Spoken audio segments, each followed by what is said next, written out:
Welcome to Homegirl Knows Best. This show is about the people, the stories, and all the messy chaos in between. I'm your host, Jen Cameron. Let's get into it. Carla Ondrasik is a powerhouse of reinvention. As the former vice president of creative writer development at EMI Music Publishing, she helped shape the soundtrack of our lives, collaborating with icons like Mariah Carey, Barbra Streisand, Christina Aguilera, Earth, Wind, and Fire, my absolute personal favorite, and NSYNC and Huey Lewis. Her sharp instinct for talent led her to discover and sign her own husband, John Ondrasik, the voice behind Five for Fighting. After decades navigating the high-pressure world of entertainment, Carla shifted her focus from developing hitmakers to developing humans. Today, she's a motivational speaker, mentor, and author whose message is as simple as it is transformative.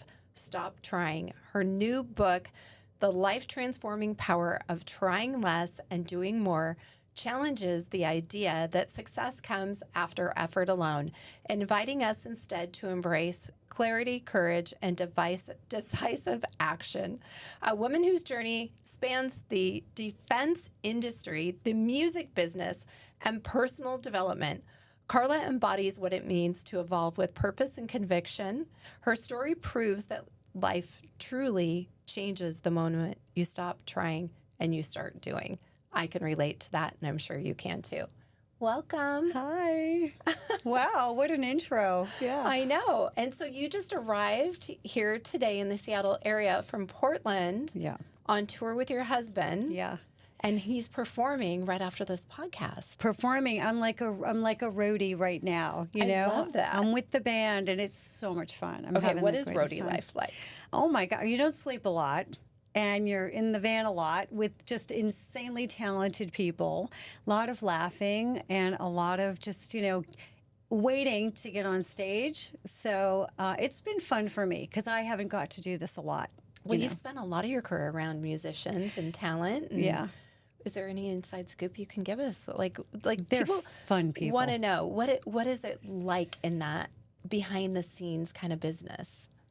It's very chaotic and very fun and exhausting. I mean, really, the behind the scenes is not as glamorous as what you see the polished performance on the stage. So, yeah, the behind the scenes is a little bit crazy, but it's so much fun. Oh, my gosh. Yeah. I always say I love to get in a car and go on a road trip with my girlfriends because the conversations that we have are epic. Oh, yeah. Yeah. Yeah. The stops, at the gas station or for food breaks or whatever, I have pictures of the quartet doing yoga in the parking lot of a gas station. Okay, that does sound like great. A lot of fun. It's great. So we met very recently at the Augie's Quest Gala, and I was given a copy of your book, and we had an opportunity to sit and talk a little bit, and it was instantly, I get this person. I had read your book a little earlier at the pool during the day, and I'm kind of a get shit done kind of a girl, right? And when we sat down to have our conversation, I went, you're kind of a get shit done kind of a girl. And there's a lot more to the book, but I wanted to just kind of start with a little bit of your background. So going from defense to the music business and now an author and a coach and a mentor, that's incredible. It's a crazy story, like even when I think about it, but when you just follow your path and you're not afraid to be fluid and make changes, it's amazing where it can take you. And it wasn't planned. I mean, I never planned to be in the music business, in music publishing, but it's just the way that it happened. Yeah. Can you tell us a little bit about your career trajectory and how you got started and kind of how those different doors opened, or you put yourself in front of those doors? Yeah. So, my first job with Northrop Corporation, I just needed to make money. And I was the girl that would wave the people through and check their badges for security. And very quickly, I moved up into classified documents, top secret. And then eventually I was helicoptered into secret locations. And my job put me behind so many closed doors, very isolated. And I'm a people person, you know, so I just was really rising, and I just thought, this isn't where I want to go. And so then I got a job with an aviation company, and that was with employee relations. And I loved that position. I was the communication between the shop floor and upper management, and I was making dreams come true for people. I mean, that's my sole mission in life. I think that's my sweet spot. I love inspiring, motivating, and helping other people's dreams come true. That's like the thread. And so I was very happy there. But my boyfriend at the time would come home from work and write music. And I thought, you're really good. You know, you should get your songs on the radio. And I met a guy who actually got his song on the radio. And I thought, I can do this. So I started helping him. And that was my entree into music publishing. And I thought, I really like this world. And I took a job as a secretary to learn the business, contracts, contacts, just threw myself into the middle of it and started my own company and was placing music with artists. And then I just got a better job and a better job. So I just followed, you know, where life took me. And I'd have to say that the main thread would be that motivating other people was the thing that just kept me going and kept me excited. And through the music business, you met your husband, and he's kind of a big deal. Kind of a big deal, yeah. Big giving heart. Having him support Augie's Quest and lean into that so much. The first gala I went to was the one he performed at in LA. Oh, really? Yeah. Yeah. And so wow. that was really special to hear him again this year. Yeah. And together you guys have created this life on the road, and you somehow found the time to write a book. But one of the ethos of this podcast is what kind of makes us unique, right? Instinctively, I'm a certain way because of my story and how I was shaped. And you've shared the story about your father, who was a gambler, and those early beginnings. And I just wanted to know if you could share a little bit about how you feel that's really shaped who you are, those experiences. Yeah. I grew up on Long Island, New York, and had a fairly normal childhood. But my dad was a bad boy gambler. So there was this facade, you know, and every now and then the bottom would fall out. You know, you didn't know, are we coming or are we going? Or, you know, what's going on here? And so at one point when I, you know, very pivotal point in my life, maybe 13 years old, I had the dog, I had the Barbies, I had my friends, I had my house, and I was moved overnight to a whole nother state with a family I didn't really know. And it was like, you're going to be okay. We're going to come back and get you, but you just stay here. And I had to start school and really take care of myself. I was with a family I didn't really know. I don't think they were very responsible. So that was pretty much the impetus where I was like, I'm going to sink or swim here. So I better just take control and go. And so that really was developed who I am. And I feel like I might have had this ability way before that anyway. You know, my parents always encouraged us to do things and experience things, and they had a lot of trust in us. So in addition to the chaos, there was also this foundation of a lot of trust and a lot of experiences. So the two together just helped. How old were you when that transition happened? Like 13. Oh, that is such a pivotal time for a young girl, because you're not quite in the teenage, you know, you're just on the cusp. And so I would imagine that was pretty transformative. Yeah. Yeah. Okay. But you got through school, you went on, you built this career. What do you think transitioned you out of the music business into wanting and having the idea to write your book, Stop Trying? Because we'll get into the details of that and how it works, but how did you get there? Because I think a lot of people go, oh, I'm going to write a book, or I want to write a book. Well, actually, they don't write a book because they don't even try. I'm trying to write a book. There's a lot of people trying to write a lot of books. Yeah. But how do you get started? Like, what is the process? Did you have somebody that kind of said, hey, this is, you know, the next step? I never set out to write a book. I never said I'm going to try to write a book or I'm going to write a book or anything. It was never in the plan.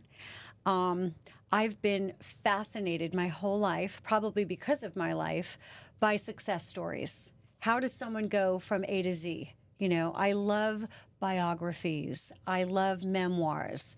I love studying people. You know, what makes them tick? How did they go from here to here? So that's just a natural, interest of mine.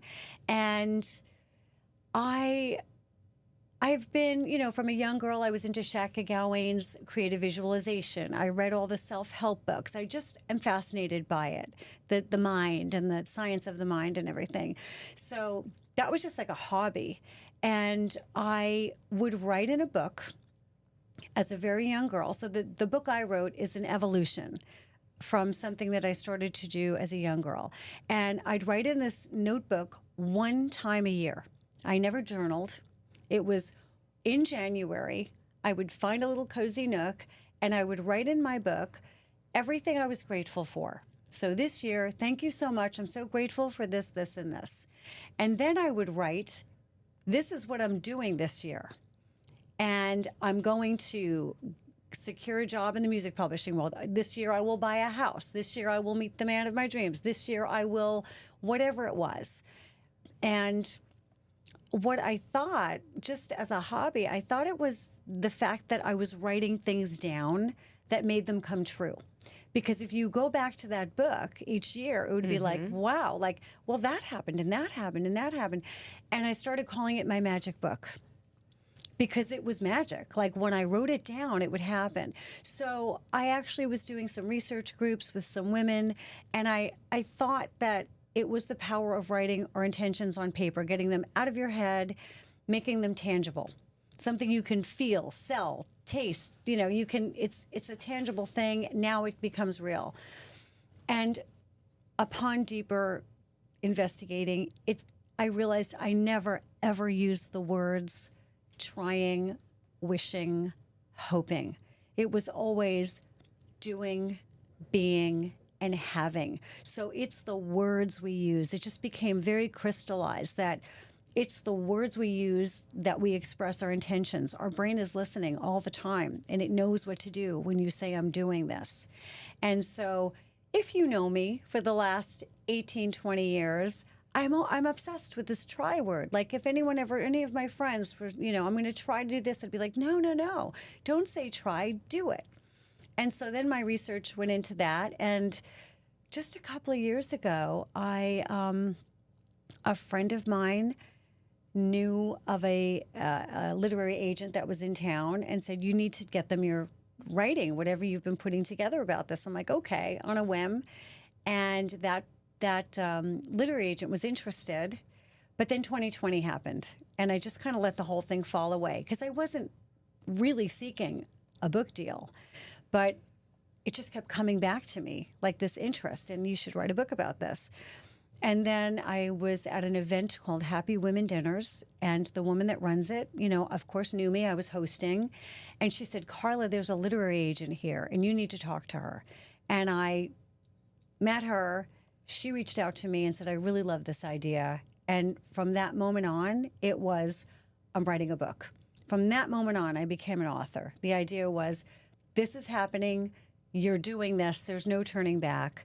And the clock is ticking for me. It's like, we don't have forever. Like, if not now, when? Right? Mm-hmm. And the biggest thing I'll say is that I knew that if I died, I would be on my deathbed regretting that I never wrote the book.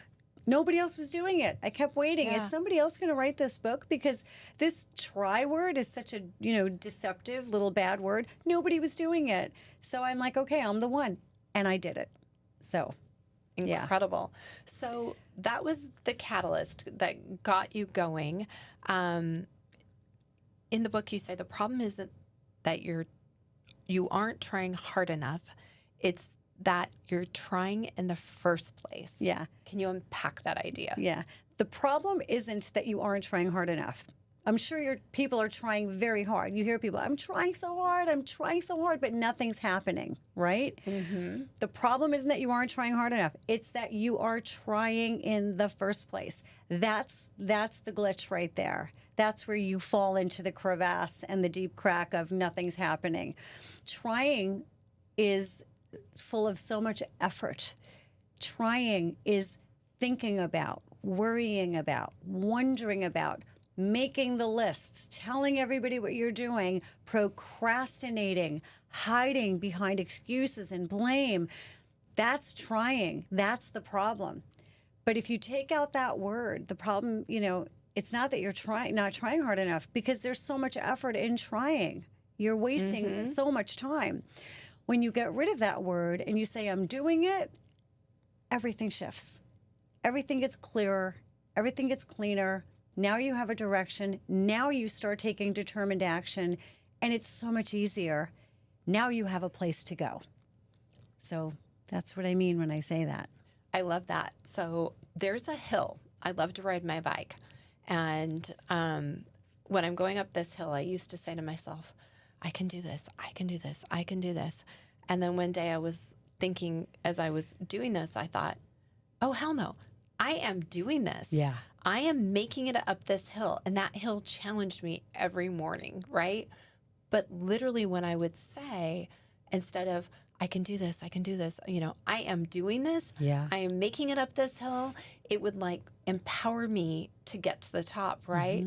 So can you talk about a little bit of the shift, how someone can kind of catch themselves and go from, okay, I'm trying to I'm doing? What is the neuroscience behind this? Because I know that it's not just an effort. There's something that actually happens in your brain and in your psyche. Yeah. So, when you just said it's an effort, I just want to say the dictionary definition of try is an attempt or an effort. Any dictionary you go to, try is an attempt or an effort. But in reality, trying is a half-hearted attempt or an effort.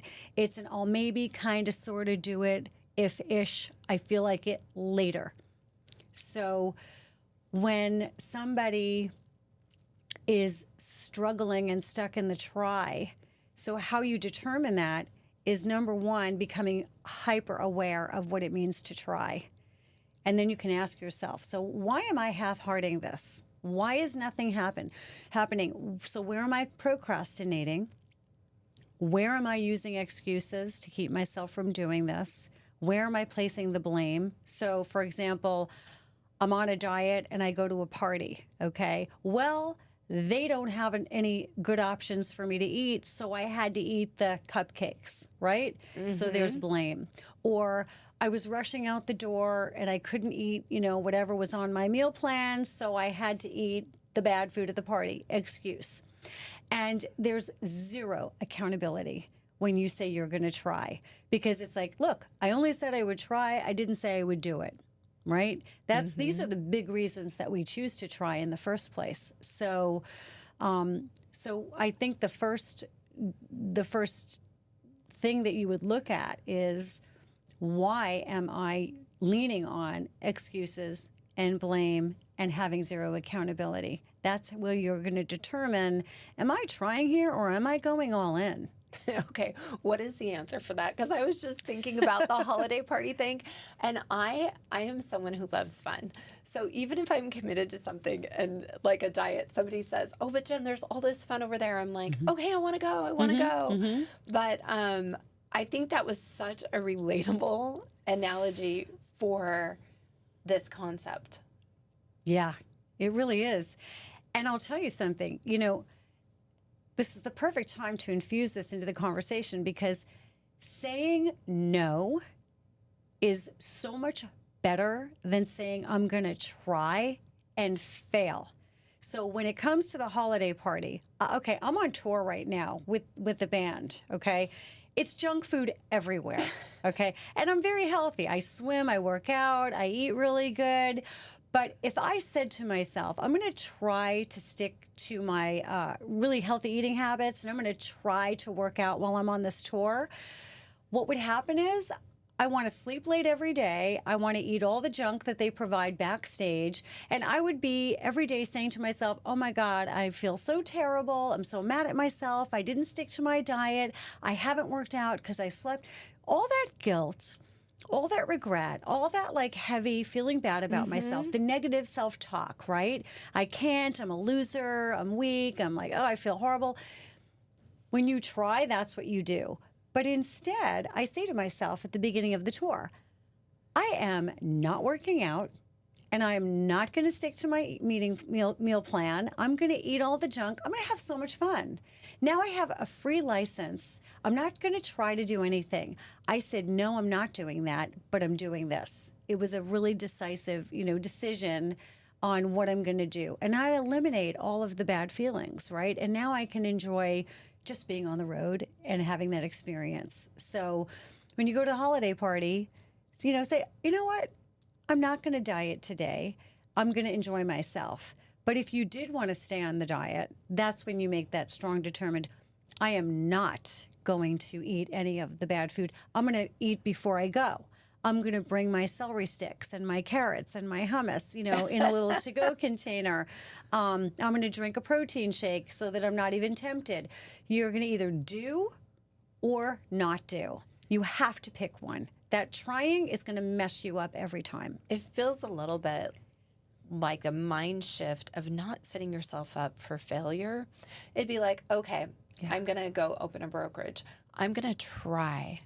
Well, I'm not going to try. I went into it knowing I will succeed. Yes. It's going to be very hard and challenging. Yes. Okay. The same way I built anything in my career, but I will succeed. I will not fail. I can only imagine where I'd be if I said I'm going to try. But this is a really good concept, and I really was excited to talk with you about the book because I think it's so relevant for people in real estate. We're a lot of type A people, and we are perfectionists. Oh, yeah. And I think that there's a lot of, what do you call it, analysis paralysis in my business where, well, if I can't do it perfect, I'm not going to do it, or I said I was going to do that thing, but until I've perfected it, and I wanted to know like how I could take this concept and kind of help other people and move people forward. Yeah. Well, I want to make sure that I'm clear that I say that not trying doesn't guarantee success. But by not trying, you are guaranteed a much better chance of success. And that's really all we can ask for, is giving ourselves the best, putting ourselves in the prime position for success. So just because I say I'm not going to try to do it, it doesn't guarantee that it's going to happen, okay? But with regard to the perfectionist, they are the perfect triers because they're waiting for one of two things to happen. They're waiting for the perfect time to do the thing, which is never going to happen. So they're hiding behind that and waiting for the perfect time. Or they're the painter who's painting all of these paintings and creating this beautiful work, but they're never showing it to anybody because they're waiting for it to be perfect. Yeah. And that's never going to happen. So when I would call that an excuse. I would just say that's hiding behind, your perfectionist mentality. It's never going to be ready. You have to put yourself out there. You have to put yourself into the middle of the ocean to either see if you're going to succeed or fail. You have to put yourself there to see what you're capable of. But when you're trying, you're hiding behind a lot that will keep you from even doing that. The neuroscience, by the way, behind trying is in business. Your agents, I'm gonna get 4 listings, this week, or I'm gonna close this deal. So to the agent that says I'm gonna try to close this deal today, their brain is literally lighting up. It's going from park to neutral. So you can actually Google this image of a brain on try. Remember your brain on drugs, those ad campaigns? Okay. Yes. So this is your brain on try and your brain on do. The brain on try is a very low, it lights up. It is lighting. It's got the serotonin, the dopamine, the adrenaline, all those neurotransmitters. They just kind of they get clicked into this neutral zone. Like, I'm ready. I'm prepared. Something may happen. But when you say, I'm closing this deal today, your brain lights up. It fires. It gets all those neurotransmitters and all the synapses are firing and going really strong. And now your brain knows this is what we're doing, and it goes. So there's one, scientific true study where you can actually see what your brain is doing inside. And other people can feel that energy from you. You are lit up. You are putting it out there. And there is an energy that goes from one person to another. They can tell your intention, and it does affect the situation. It really does. Whenever I have, a eventful listing presentation, maybe it's one that I've really had to strive and prepare for, I will over-prepare to the point that I know what I'm doing, but now I need to stop. And I will put on my favorite Elton John music, go for a walk, and then just show up and sit down and forget about it. Because I know that by that point, I've already envisioned that I've won. That's how I'm walking in. And I want to show up. And what you said is bring that energy to the situation. So I had something like that yesterday where I kept thinking about having read your book, and I'm in a situation, I think there were 7 offers. The outcome for my clients was very pivotal because of where they are in their lives. And I wanted it so bad for them. But I had to stop and go, this is how I have to show up. This is their home. We're going to win today. Of course we did. But but in that process, I didn't want to be the person showing up that was desperate and anxiety ridden. And I know that doesn't always happen, but it changes how you show up in a situation or how you're feeling going into it. Yes. That's where, to me, that mindset, and I'm in a mindset business every day because you get knocked down, you got to get back up really quick.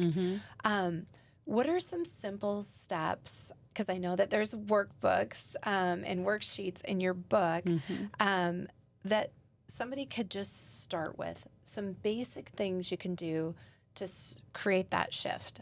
Yeah. Well, one thing is really, really important is motivation.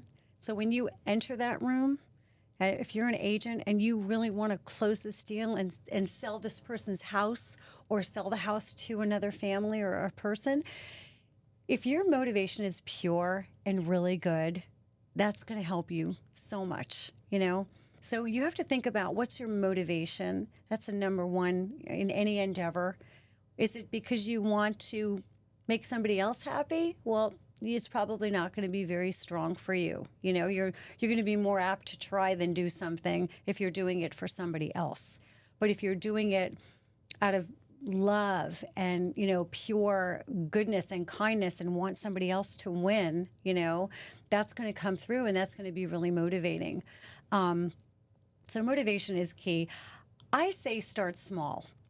So we could be super, super successful in one area of our life. You could be the top salesperson in the world, okay, worldwide, number one, but really have a bad relationship with somebody in your family. So you can be successful, uber successful in one area, but be trying to lose weight. Look at Oprah Winfrey, okay? She's a billionaire many times over, and her whole career, we were all watching her struggle with trying to lose weight. She had everything. She built schools in other countries. She had the most successful, show. Her Rolodex was you can get anybody on the planet, right? If you're Oprah Winfrey. But she was trying to lose weight. So that mindset creeps into all of us. So no matter what it is, I would tell everybody ground zero is pick something small. Just pick something you've been trying to do. So there's this thing called eat the frog. Have you ever heard of it? No. Okay. I love this, Eat the Frog. Eat the Frog is attributed to Mark Twain, believe it or not. And he said, if you have to eat a frog, it's best to do it first thing in the morning. And what that means is, if there's something that you are really resistant to doing, dreading doing, the thing that you're most likely to procrastinate on or keep on your to-do list, you just don't want to do it, that's your frog. And do that frog first before anything else that you have to do. And what happens is you begin momentum. Okay, I got the worst thing done first. The worst thing first. Now, the rest of your day and all those other things that you have to do, maybe your frog is, I have to call this family. We thought we were going to close on the house, but it didn't pass, the final title search didn't happen or whatever it is, right? So, but you'd want to put that off and just dread it. You do the worst thing first. And once that's done, you've started momentum. Everything else seems easy. Usually those things are never as bad as we think they are. They never take as long as we think they're going to take. So I love to say, you may think your frog's going to be disgusting and icky and taste horrible, but it usually goes down a lot quicker than you think. So eat the frog. That's a really good one. Something that's very easy for all of us to do, just to get the feeling of what it feels like to stop trying and start doing, is the junk drawer. Either if it's in your kitchen, if it's your glove compartment in your car, if it's your office junk drawer, it's the one that just doesn't close, that has empty tape dispensers and pens that don't work and papers, and you open it every day and think, I got to clean this out. I'm going to try to clean it out. Do it. Just do that one drawer. It's going to take you 8 minutes. I promise. I've done it. Okay. You just kind of throw everything out, everything in it's garbage anyway, right? So clean the junk drawer. And then what happens is you look at it and you're like, oh my God, like it looks amazing. I got all the pins neatly lined up. There's no more junk. You even want to walk by and look at it a few times. That feeling of satisfaction from that one tiny thing is amazing, because you know what you want to do after that? Now I'm going to tackle under the sink, right? In my bathroom. Now I'm going to clean my whole closet. Now I'm going to clean the car. It's a cascade. Once you do the little thing that you've been trying to do, it just makes you motivated and inspired to do the next. Because it feels so good. It's so good. Literally do this where I will go in the kitchen and I'll start with one cupboard and I'm like, oh, that was so gratifying, and I cannot stop. Yeah. That was a good one. That was so true. So great. So start small, check your motivation, but really ask yourself, wow, why? What's the reason that I've been trying to write this book, that I've been trying to call that person, that I've been trying to spend more time with my family members? What's the reason that I'm trying to do it and I'm not doing it? And you're going to reveal, is it fear? Is it fear of being rejected? Is it fear of success? What if I do it and I'm successful? That's a thing, right? Mm-hmm. So you'll begin to really unravel your reasons and then face them. So fear. People are so afraid of failure. For me, failure is the best thing that can happen to us. So for anybody listening to this right now, if fear of failure is keeping you from doing the thing, whatever it is, jump in. Because you're going to find out whether it's meant to happen or not. Mm-hmm. Then you're going to learn, how do I have to pivot to make this happen? Or, maybe it wasn't meant to be. And guess what? In my process of doing this and failing, ding, ding, ding, I figured out the secret sauce wasn't this, but this. You're never going to get anywhere if you stay stuck and paralyzed in that trying mindset. That's interesting, because I had a situation where I really wanted something to happen, and I was working on it for a really long time, mm-hmm. and it got to a pivotal point and I almost gave up, and I thought, no, I'm going to keep doing this, and I am going to work so hard at this. So at the end, if it doesn't happen, I will know it wasn't because I didn't do the thing. Yeah. And so eventually it got to the point where it didn't happen. I felt okay. I felt at peace. I knew that was not meant for me. And then something better came along. Yeah. So, Yeah. You just hit on something else. The cycle is we try, so we're half-hearting it to begin with. Then we fail because we're only trying. We're not giving it our all. And then we have the negative self-talk. I'm lazy, I'm weak, I'm a loser, right? That's a terrible cycle. So we try, we fail, we give up, we have the or negative that didn't self-talk. happen because, you know, We're blaming and Yeah. whatever, right? But, you know, when we tell our kids, try your best, try harder, give it a try, that's not giving them a very good place to start. For me, it's do your best, okay? Do this thing, see what happens, and if you don't succeed, you know, and they've done their best, they walk away with their head held high. You know what? I studied for that test. I wanted to get an A. I didn't get the A, but I know that I worked harder than I ever thought I could to do everything I could to study for that test and be prepared, but I didn't succeed. I'm walking away with my head held high. I don't feel bad about myself. Well, I could have studied more. I should have studied more. You know, I'm so lazy. I really half-hearted this. When you do your best and you fail, you still get to walk away with a prize oh my gosh. of self-esteem. It's great. Okay, I love that because what you just said is when you're telling your child, try your best, right? It's almost like you may or may not be capable. Do your best because your best is good enough, right? And you learn so much from that. So how can people order your book? Because I literally have your book in my office sitting. We have a Long Island where we like to work and whatnot, and I just left it there. And so Love it. a couple times a day, I'll go back and I'll read a page or something, and because it reminds me to stay in that mindset, right? But how can people get your book? It's available everywhere, you know, Amazon, Barnes and Noble, online, just Google it. It'll be on your doorstep like in 24 hours. My audiobook just came out yesterday. So that's super exciting. So now you can, you know, Audible and anywhere that audiobooks are available on Spotify, you know, Barnes and Noble audio. So it's any form you want it in, Kindle, print books, Audible books. It's out there now, so that's very exciting. Yeah, I love it. Melissa Harris in my office, she is in charge of our book club. So we'll pick a book and read through it and come back and talk about it and whatnot. So I'm going to remind her that we're going to do this together. Great book because club book. I love the exercises in there. So one of the fun things we do at the end of each podcast is this rapid fire. Would you be game to do this with me? Sure. Okay. It's just a few questions. Okay. First thing that comes to mind, what's the boldest do moment of your life? Oh, it didn't end well. It's a great example of it didn't end well. But okay, I was in the music business. I was pitching songs at Motown when there was a Motown. And Michael Jackson's father was sitting in the office when I was having this meeting. He just kept staring at me.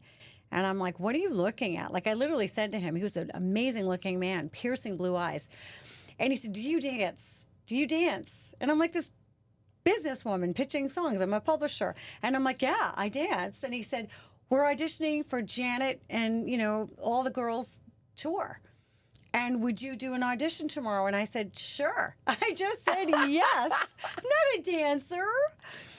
Boldest thing I ever did. I showed up at the studio. I rehearsed with them. Get out. And I, within seconds, realized, okay, first of all, the way I was dressed was hideous. Like, they're in all their, like, dance clothes, and I just threw, like, leggings and a bodysuit. I was like, But I was terrible.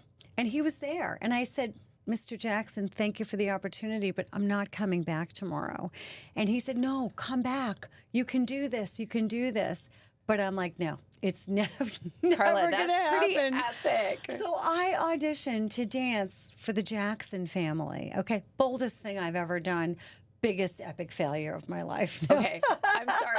Still epic. It's a good story. Okay, if your life were a movie, who would you play and who would play John?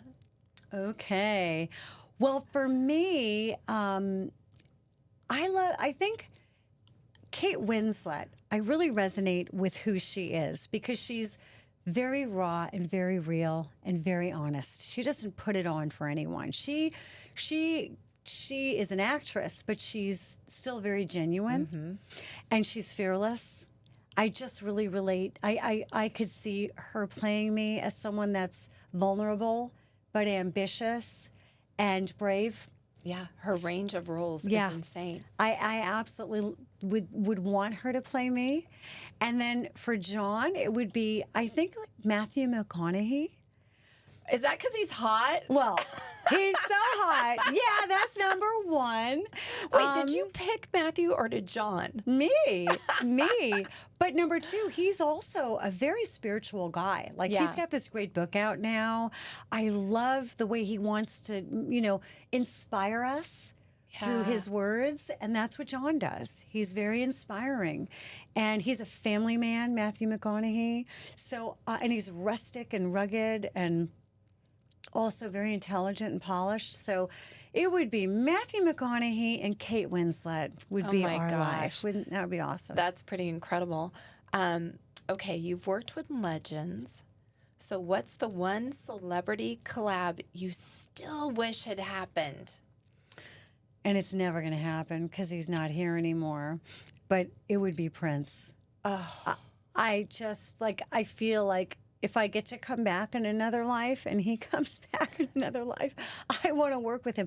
To me, he's just genius. I love Prince. And he was very self-contained. He didn't record other people's music, so I'm not even sure how we could have collaborated, but that would have been amazing. Oh, he was my first concert. Oh, my Purple Rain.